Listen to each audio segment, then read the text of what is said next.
স্বাগত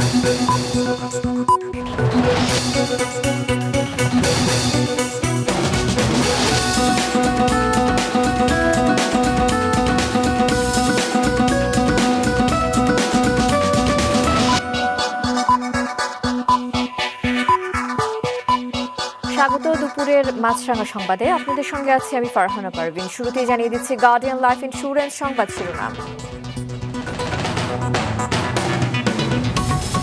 মাইলস্টোন ট্র্যাজেডিতে দগ্ধ আর এক শিশুর মৃত্যু, আহতদের চিকিৎসা সহায়তা দিচ্ছে সিঙ্গাপুর ও চীনের দল, থামছে না স্বজনহারাদের কান্না। টানা বৃষ্টিতে যশোর এবং সাতক্ষীরার বিস্তীর্ণ এলাকায় দীর্ঘস্থায়ী জলাবদ্ধতা, ফসলের ব্যাপক ক্ষতি, দুর্ভোগ চরমে, লঘুচাপের প্রভাবে বিভিন্ন স্থানে বৃষ্টির আভাস। রাজধানীর বাজারে বেড়েছে মুরগির দাম, সরবরাহ কম, দাবি ব্যবসায়ীদের। টানা বৃষ্টির কারণে চড়া সবজির দর, উচ্চমূল্যে স্থির চাল। শুনছিলেন শিরোনাম, এবার বিস্তারিত। রাজধানীর উত্তরা মাইলস্টোন স্কুলে যুদ্ধবিমান বিধ্বস্তের ঘটনায় আয়মান নামে আরও এক শিক্ষার্থীর মৃত্যু হয়েছে। জাতীয় বার্ন ইনস্টিটিউটে চিকিৎসাধীন অবস্থায় তার মৃত্যু হয়। এ নিয়ে এখন পর্যন্ত মৃতের সংখ্যা স্বাস্থ্য অধিদপ্তরের হিসেবে দাঁড়িয়েছে 32 জন। 10 বছর বয়সী আয়মানকে সকাল 9টা32 মৃত ঘোষণা করা হয়। তার শরীর 45% দগ্ধ ছিল। এদিকে সকালে জাতীয় বার্ন ইনস্টিটিউটে এসেছে চীনা বিশেষজ্ঞ চিকিৎসক দল। হাসপাতাল চত্বরে নিরাপত্তা ব্যবস্থা আরও জোরদার করা হয়েছে। বার্ন ইনস্টিটিউটে 41 জন দগ্ধ চিকিৎসাধীন রয়েছে। এদের মধ্যে 6 জনের অবস্থা আশঙ্কাজনক। তবে এ মুহূর্তে ব্লাড বা স্কিন ডোনার প্রয়োজন নেই বলে জানানো হয়েছে বার্ন ইনস্টিটিউটের পক্ষ থেকে। সম্মিলিত পরামর্শ এবং প্রচেষ্টায় চলবে দগ্ধদের চিকিৎসা। জাতীয় বার্ন ইনস্টিটিউটে চিকিৎসা নেওয়া রোগীদের মধ্যে যারা অনেকটাই সুস্থ, আগামীকাল থেকে তাদের রিলিজ দেওয়া হবে বলে জানিয়েছেন ইনস্টিটিউটের পরিচালক অধ্যাপক নাসির উদ্দিন। পেশেন্টগুলোকে আমরা আগামীকাল থেকে রিলিজ দেওয়া শুরু করব।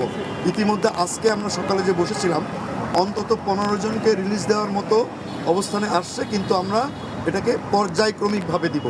কালকে কিছু দিব, পরশু কিছু দিব এবং তারপরের দিন কিছু দিব। দর্শক, আহতদের সর্বশেষ অবস্থা সম্পর্কে জানাতে জাতীয় বার্ন ইনস্টিটিউট থেকে সরাসরি যোগ দিচ্ছেন আমাদের স্টাফ রিপোর্টার বিপ্লব হাসান। বিপ্লব, আপনার কাছে জানতে চাই যে আহতদের অবস্থা সম্পর্কে চিকিৎসকরা কি বলছেন?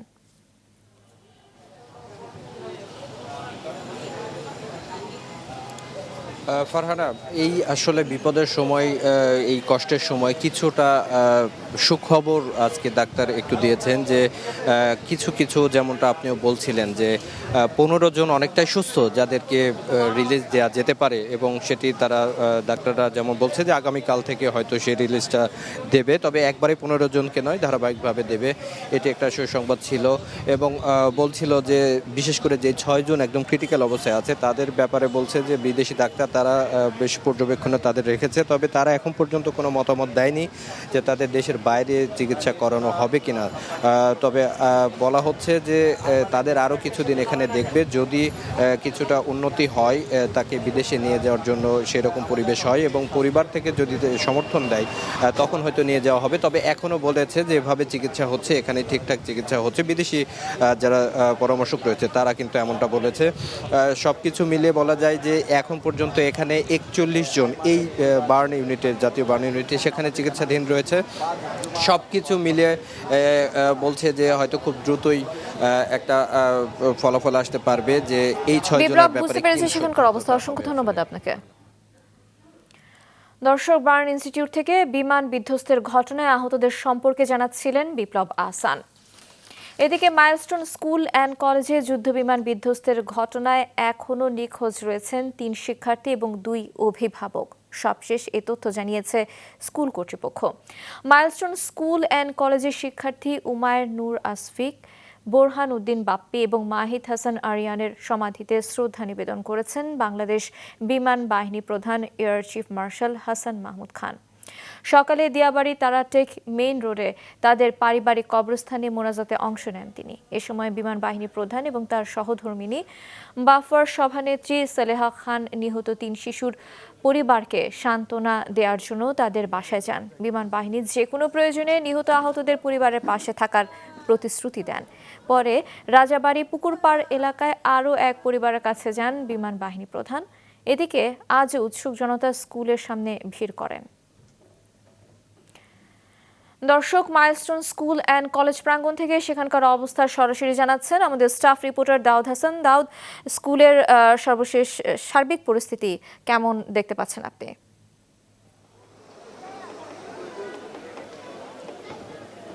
ফারহানা, সকালে যেমনটি বলেছিলাম এখনও ঠিক তেমনই উৎসুক জনতার ভিড় কোনোভাবেই কিন্তু আসলে কমছে না। আমার পিছনে যদি আপনি আমার চিত্রটি যদি দেখানোর চেষ্টা করি, দেখবেন যে যেহেতু জুম্মার নামাজের একটি ব্রেক চলছে, সকাল থেকে যদিও ঢোকার অনুমতি ছিল এবং ঢুকতে পেরেছে, যেহেতু জুম্মার নামাজের একটা বিরতি চলছে যার কারণে মূল ফটক যেটি সেটি বন্ধ। এর জন্য আসলে মানুষ এসে কিন্তু এখানে জড়ো হয়েছে। তবে আজকে কোনো নিহতের স্বজন বা স্কুলের সহপাঠী যারা স্কুলের শিক্ষার্থীরা যারা রয়েছে তারা কিন্তু আসলে এখানে তেমনটি দেখা যায়নি। এবং যারা আসছে তারা বলছে যে আসলে এতদিন তারা বিভিন্ন জায়গায় খবর দেখেছে, শুনেছে, কিন্তু সরাসরি দেখার সুযোগ হয়নি, তাই তারা আসলে দূর দূরান্ত থেকে এখানে এসেছে। একটি খবর জানিয়ে রাখতে চাই, আসলে এখনো পর্যন্ত 5 জন নিখোঁজের যে খবরটি, 5 জন যেটি গতকালকে পর্যন্ত ছিল, 3 জন শিক্ষার্থী এবং 2 জন অভিভাবক, তাদের সেই তথ্যটি কিন্তু এখানে এসে জমা দিয়েছে। আসলে নিখোঁজদের যে খোঁজের সন্ধানে আসলে এখানে এসেছে। আজকে পর্যন্ত তেমন কাউকেই দেখা যায়নি এখানে এসে খোঁজ নেওয়ার জন্য, নিখোঁজে ব্যক্তিদের খোঁজ নেওয়ার জন্য। আর যারা যে কয়েকজন শিক্ষার্থীরা সকাল থেকে আমরা এখানে এসেছে তাদের কাছে জানতে চেষ্টা করেছি আসলে তাদের এখনকার অবস্থা। তারা যেটি বলছে যে আসলে তাদের পাশের সহপাঠী তাদের ক্লাসরুমে যারা ছিল তারা আসলে কয়েকজনই নিহত হয়েছে। এই জন্য আসলে তারা বিষয়টি নিয়ে মর্মাহত, এবং পরবর্তীতে তাদের যে সকল পাঠদানের কার্যক্রম শুরু হলেও কিন্তু যেই ঘটনাটি ঘটেছে এই ঘটনার রেশ তাদের মনের মধ্যে থেকে যাবে। এবং সার্বিক পরিস্থিতি এখানকার একটি বিরহের যে আবহাওয়া সেটি কিন্তু এখানে দেখা যাচ্ছে সকাল থেকেই। দাউদ, ধন্যবাদ আপনাকে। দর্শক, মাইলস্টোন স্কুল অ্যান্ড কলেজ প্রাঙ্গণ থেকে সেখানকার পরিস্থিতি জানাচ্ছিলেন দাউদ হাসান। মাইলস্টোনে যুদ্ধবিমান বিধ্বস্তের ঘটনায় নিহত স্কুল ছাত্রের মা আফসানা প্রিয়ার মরদেহ গাজীপুরে দাফন সম্পন্ন হয়েছে। একই দুর্ঘটনায় নিহত স্কুল শিক্ষার্থী মাহতাব রহমান এবং মাহিয়া তাসনিম মায়াকে যথাক্রমে কুমিল্লা এবং মেহেরপুরে দাফন করা হয়েছে। Desk report. Milestone school and কলেজে বিমান বিধ্বস্তের দিন নিজ ছেলেকে স্কুল থেকে আনতে গিয়ে নিখোঁজ হন ওই স্কুলের 3য় শ্রেণীর শিক্ষার্থী আফসান ওহির মা আফসানা প্রিয়া। দুর্ঘটনার পর স্কুল ছাত্র ওহি অক্ষত অবস্থায় ফিরে এলেও তার মায়ের খোঁজ পাওয়া যাচ্ছিল না। মঙ্গলবার ডিএনএ শনাক্তের মাধ্যমে তার লাশ শনাক্ত করা হয়। গেল রাতে তার মরদেহ গাজীপুরের নিজ গ্রামে পৌঁছালে রাত 3টার দিকে তার দাফন সম্পন্ন হয়। একই দুর্ঘটনায় নিহত স্কুল ছাত্রী মাহিয়াকে তার নানার বাড়ি মেহেরপুরের মুজিবনগরের জয়পুর গ্রামে দাফন করা হয়েছে। আজ সকালে তার মরদেহ নানার বাড়িতে এসে পৌঁছালে এক হৃদয় বিদারক পরিবেশের তৈরি হয়। 6 বছর আগে স্বামীকে হারিয়েছেন, এখন বড় মেয়েকে হারিয়ে মুচড়ে পড়েছেন তার মা আফরোজা আক্তার বিথি। এদিকে এই দুর্ঘটনার 4 দিন পর লাইফ সাপোর্টে থেকে গতকাল মৃত্যুর কাছে হার মেনেছেন কুমিল্লার মাহতাব রহমান ভুইয়া। তার শরীরের 70% পুড়ে গিয়েছিল। গতকাল সন্ধ্যায় তার মরদেহ নিজ গ্রামে নিয়ে এলে শোকাবহ পরিবেশের সৃষ্টি হয়। বাদ এশা দেবিদ্দার চুলাশ উখারি বাজার শাহী ঈদগাহ মাঠে জানাজা শেষে তার দাফন সম্পন্ন হয়। মাছরাঙা নিউজ ডেস্ক। বিমান ওঠানামায় অ্যাপোচ লাইনের মধ্যে মাইলস্টোন সহ যেসব ভবন রয়েছে নিরাপত্তার জন্য সেসব ভেঙে ফেলা জরুরি বলে মনে করছে বাংলাদেশ ইনস্টিটিউট অফ প্ল্যানার্স।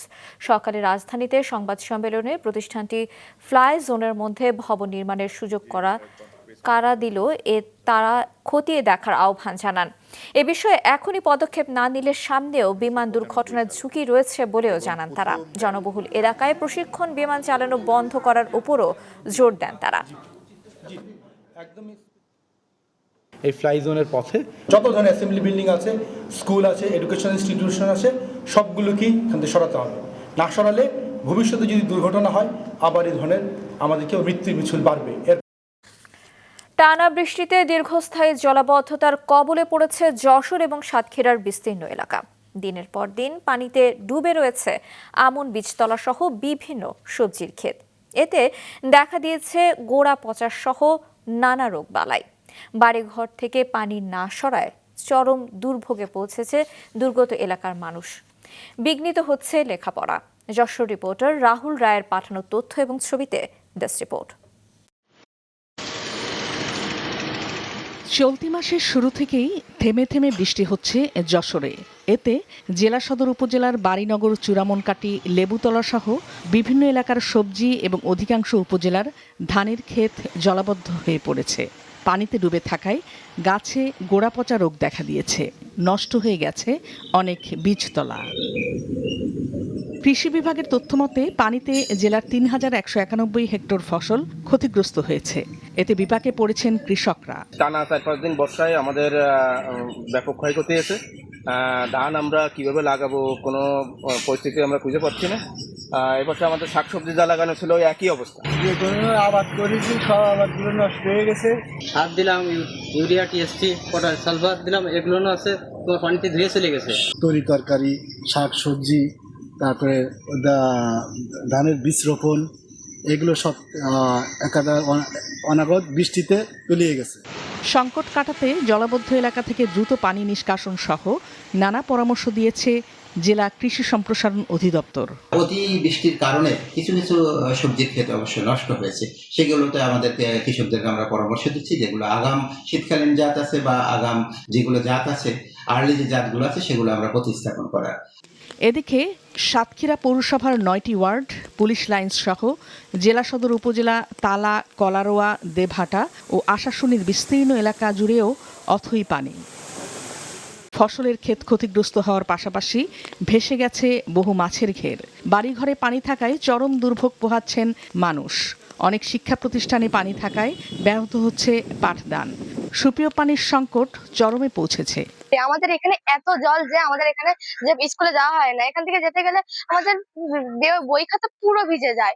আমরা খুবই কষ্ট আছি, বাচ্চাদের গায়ে পাঁচটা বাইর হচ্ছে, আমরা ঔষধও কিনতে পারতেছি না। জেলার জলাবদ্ধ এলাকা পরিদর্শন করে পানি নিষ্কাশনে দ্রুত প্রয়োজনীয় ব্যবস্থা নেওয়ার আশ্বাস দিয়েছেন উপজেলা নির্বাহী কর্মকর্তা। আমরা চেষ্টা করছি দ্রুত পানি যাতে নিষ্কাশন করতে পারি। এ লক্ষ্যে আমরা আমাদের গুরুত্বপূর্ণ নেহালপুর সহ বিভিন্ন আমরা সুইচ গেট খুলে দিয়েছি। পাশাপাশি যে সমস্ত জায়গাতে জলাবদ্ধতা তৈরি হয়েছে লোকালি, সেগুলোতে আমরা লোকালি অ্যারেঞ্জ করে ইমিডিয়েট আমরা পানি নিষ্কাশন করছি। বর্ষা মৌসুমে এমন দীর্ঘস্থায়ী জলাবদ্ধতার স্থায়ী সমাধান চান এলাকাবাসী। নাদিয়া আফরিন, মাছরাঙা নিউজ ডেস্ক। এদিকে বঙ্গোপসাগরে লঘুচাপ বিরাজ করায় দেশের চান সমুদ্র বন্দরকে ৩ নম্বরের স্থানীয় সতর্ক সংকেত দেখিয়ে যেতে বলা হয়েছে। লঘুচাপের প্রভাবে পটুয়াখালীর বিভিন্ন স্থানে গতকাল থেকে থেমে থেমে গুড়ি গুড়ি বৃষ্টি হচ্ছে।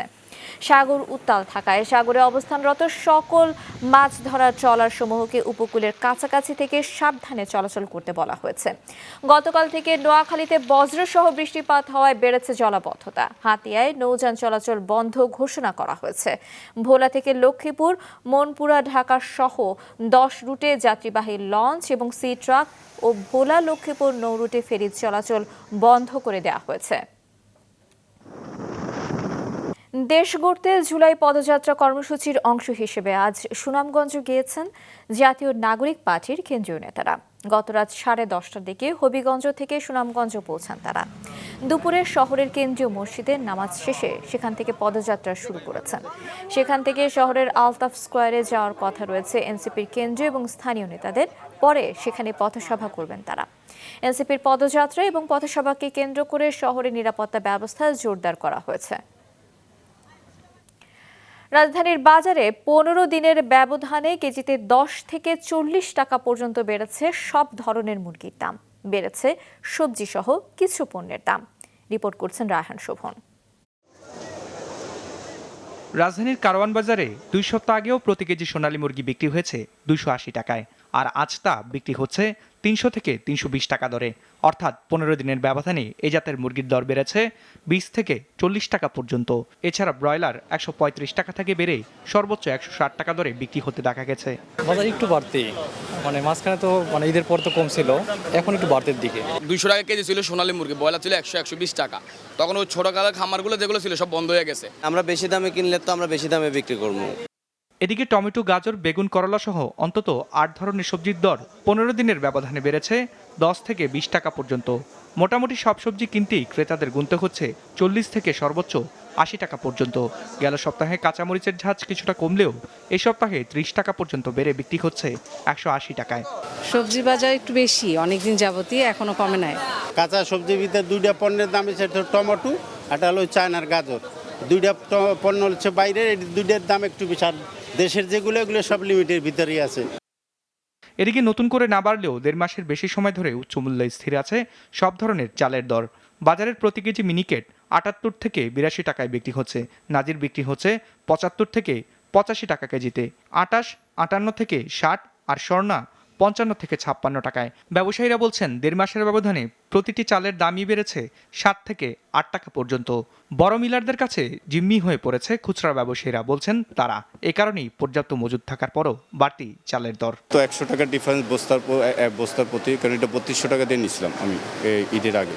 কারণ যেই চাল আগে 70-75, এটা এখন 80 টাকা কেজি কিনা হচ্ছে। দেশে পর্যাপ্ত পরিমাণ ধান চাউল আছে, কোনো সমস্যা নেই, কোনো সংকট নাই।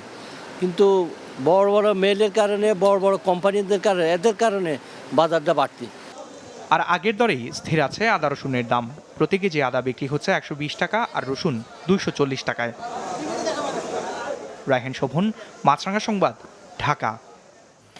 ফেনী সীমান্তে বিএসএফ এর গুলিতে নিহত হয়েছেন 2 জন, আহত হয়েছেন 1 জন। বিজিবির ফেনী ব্যাটালিয়ন 4 বিজিবির অধিনায়ক লেফটেন্যান্ট কর্নেল মোহাম্মদ মোশাররফ হোসেন এই তথ্য নিশ্চিত করেছেন। গতরাতে বাসপদুয়ার সীমান্ত এলাকায় ভারতের অভ্যন্তরে তারাকাটার কাছে যান মিল্লাত, লিটন, আফসার এবং তার সহযোগীরা। এ সময় তাদের লক্ষ্য করে বিএসএফ গুলি ছোড়ে, এতে গুলিবিদ্ধ হন তারা। উদ্ধার করে তাদের হাসপাতালে নেওয়া হলে চিকিৎসাধীন অবস্থায় মিল্লাত এবং লিটনের মৃত্যু হয়। এদিকে চাঁপাইনবাবগঞ্জের সিংনগর সীমান্তেও বিএসএফ এর গুলিতে 2 বাংলাদেশি যুবক গুলিবিদ্ধ হয়েছেন। শেরপুরের নালিতাবাড়ী উপজেলার সীমান্ত দিয়ে নারী এবং শিশু সহ 21 জন রোহিঙ্গাকে পুশিন করেছে বিএসএফ। গতরাত 1টায় উপজেলার নাকুগাঁও সীমান্তের স্থলবন্দর এলাকায় 3 নম্বর গেট দিয়ে 11 জন শিশু, 5 জন নারী এবং 5 জন পুরুষকে এদেশে পুশিন করা হয়। বিষয়টি নিশ্চিত করেছেন 39 বিজিবির ময়মনসিংহের অধিনায়ক লেফটেন্যান্ট কর্নেল মেহেদী হাসান। পুশিন হওয়া 21 জন 2016 সাল পর্যন্ত কক্সবাজার কুতুপালং রোহিঙ্গা ক্যাম্পে ছিল। আন্তর্জাতিক প্রসঙ্গ, থাইল্যান্ড এবং কম্বোডিয়ার সেনাদের মধ্যে সীমান্তে সকালে দ্বিতীয় দিনের মতো সংঘর্ষ হয়েছে বলে জানিয়েছে থাই সেনাবাহিনী। সীমান্তে সংঘাতে নিহতের সংখ্যা দাঁড়িয়েছে 16 জনে, এর মধ্যে থাইল্যান্ডের 15 জন। বিবৃতিতে থাই সামরিক বাহিনী জানায়, কম্বোডিয়ার সেনাবাহিনী ভারী অস্ত্র দিয়ে গোলাবর্ষণ চালালে থাই সেনারা পাল্টা হামলা চালায়।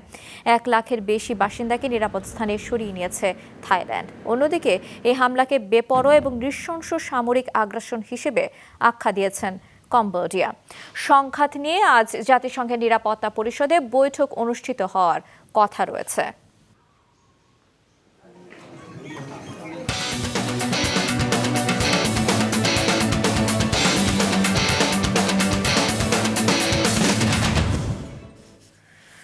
রেকর্ড গড়ার পরের ম্যাচে হেরেছেন ভেনাস উইলিয়ামস। ওয়াশিংটন ওপেনের দ্বিতীয় রাউন্ডে হেরে আসর থেকে ছিটকে গেছেন মার্কিন এই তারকা।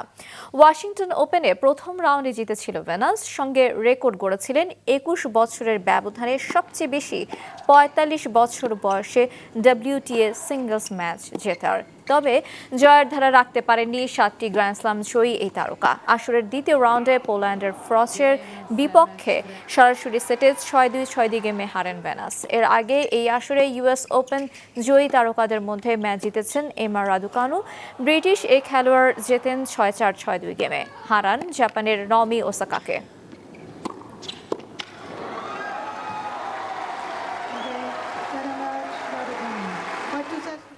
দুপুরের সংবাদ শেষ করছি, যাবার আগে গার্ডিয়ান লাইফ ইন্স্যুরেন্স সংবাদ শিরোনামগুলো আরও একবার।